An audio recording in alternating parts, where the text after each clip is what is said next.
It's April 14th, 1990, and the Indiana Pacers are visiting the New Jersey Nets. Nets big man Chris Dudley finds himself at the free throw line, where, remarkably, he is just 1 for 16 on the day, including 0 for his last 11. And he just missed 2 more.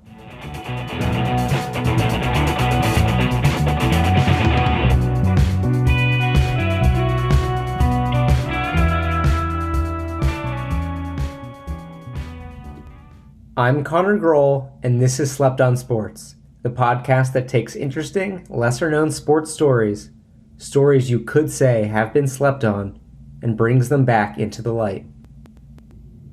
In theory, free throws are the easiest shots in basketball. But to paraphrase legendary Sports Illustrated writer Jack McCallum, the shot goes by 2 names: free throw, when a good shooter takes one, and foul shot, when a bad one does. On this episode, we'll take a look at both sides of the coin, with stories about some of the best and worst free throw shooters in basketball history. We'll save the best for last, and that means we start with Chris Dudley, and an attempt to better understand how an NBA player can shoot 1 for 18 at the free throw line in a single game. Dudley was a 6'11" big man out of Yale, who had a 16-year NBA career for 5 teams, averaging 3.9 points, 6.2 rebounds, and 1.2 blocks per game, primarily as a defensive rim protector. He was never a star, but anyone who can spend 16 seasons in the NBA was definitely doing something right. But for Dudley, that thing was not free throws. For his career, Dudley was 691 for 1,508 from the free throw line. That works out to a career percentage of 45.8%. Of all players in NBA history, with a minimum of 1,500 career free throw attempts, that puts him second worst all time, only ahead of Ben Wallace, who shot 41.4% from the charity stripe in his career. Dudley's 1 for 18 game came in his 3rd season in the league, which also happened to be the worst free throw shooting season of his career. In the 1989-90 season, Dudley shot 58 for 182 from the free throw line for a percentage of just 31.9%. Out of players who shot at least 100 free throws in a season, that's the second worst free throw shooting season in NBA history, only ahead of Ian Mahinmi's 2014-15 season, where he went 31 for 102, 30.4%. And just as a quick side note, I want to mention how weird of a season that is for Mahinmi, a guy who is a career 61.2% free throw shooter and has hit at least 58.7% of his attempts in every season except this one year where he shot 30.4%. Weird stuff. Anyways, Dudley was no stranger to embarrassing himself at the free throw line. The year before, while playing for the Cleveland Cavaliers and in a road game at the Washington Bullets, Dudley set a new NBA record when he missed 5 free throws in one trip to the line. He missed his first and then missed his second, but was given another chance after the Bullets committed a lane violation. He missed the third, but there was another lane violation, and then he missed the fourth, after which there was a third consecutive lane violation. Maybe the only time that has ever happened in NBA history. Of course, when he got his 5th attempt, he missed that one too.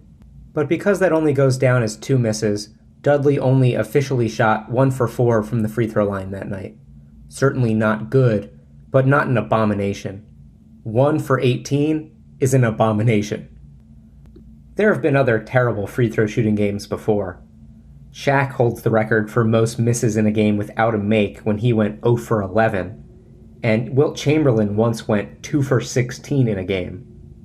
But for my money, Chris Dudley's 1 for 18 performance is the worst free throw shooting game in NBA history. He missed his first 4, then made 1, and then missed his final 13.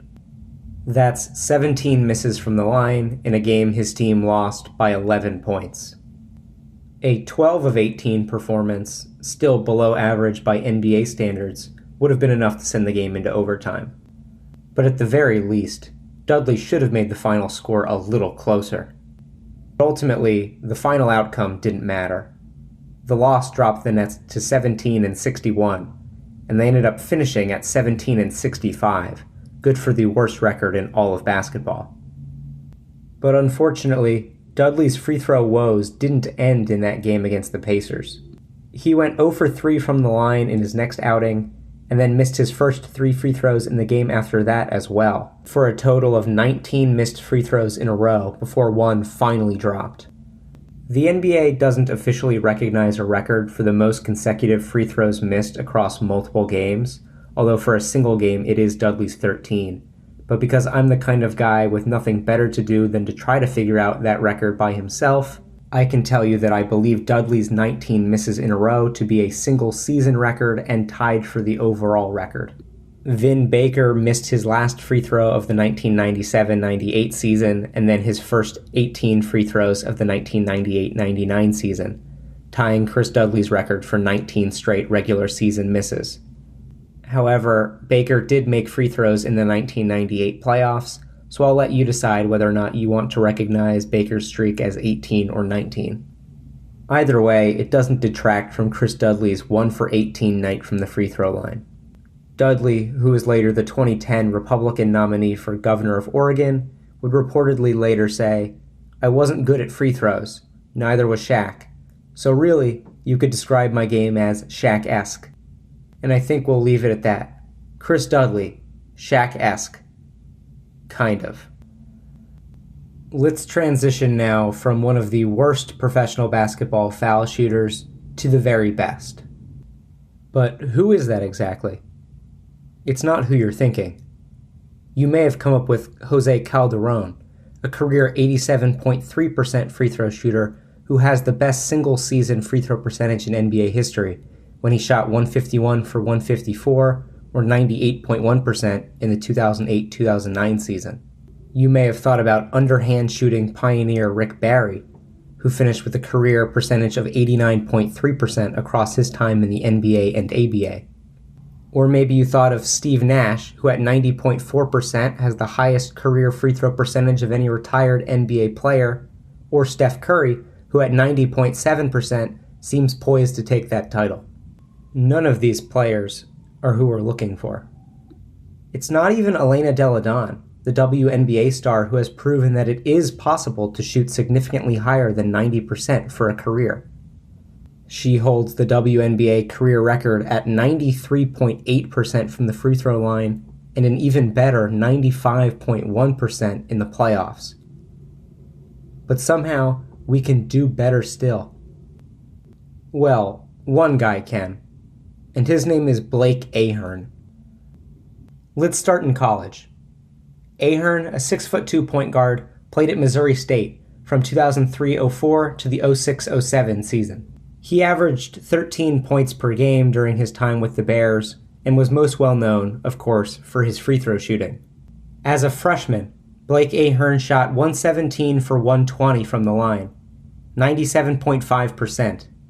That remains the greatest single-season free throw shooting mark in NCAA history. As a sophomore, he led Division I again at 94.7%.